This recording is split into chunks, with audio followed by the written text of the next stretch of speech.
ev der dezgeheke berhemanîna jehra dû pişkan e ku ji gelek nexweşiyan re derman e.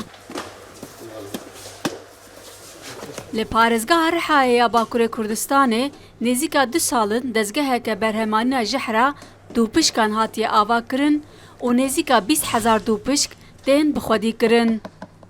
Berhemek ku tê bi destxistin bo welatên wek Fransa, Britanya û Swîsreyê jî tê hinardekirin. Daha önceleri biz küçük yaşlardayken toplardık. Demam zarok bûn me dû pişk kom dikirin û tîmên tendurustiyê dihatin ji me werdigirtin.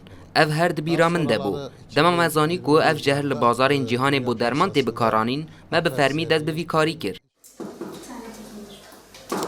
Karmendên dezgehê mehê carekê destpêkê bi mûkêşê jehrê derdixînin û piştre wê diqerisînin û dikin toz û bo firotinê amade dikin. Öncelikle insanlar bir tedirgin oluyorlar ilk etapta. Destpêkê kesên dibihîzin hinekî ditirsin, lê piştî di ragihandinê de dîmenan dibînin û kesên li vê derê bi awayekî asayî karê xwe dikin, dibêjin tê wateya cihekî ewle ye. Almışsınız ki bu kadar rahatsınız.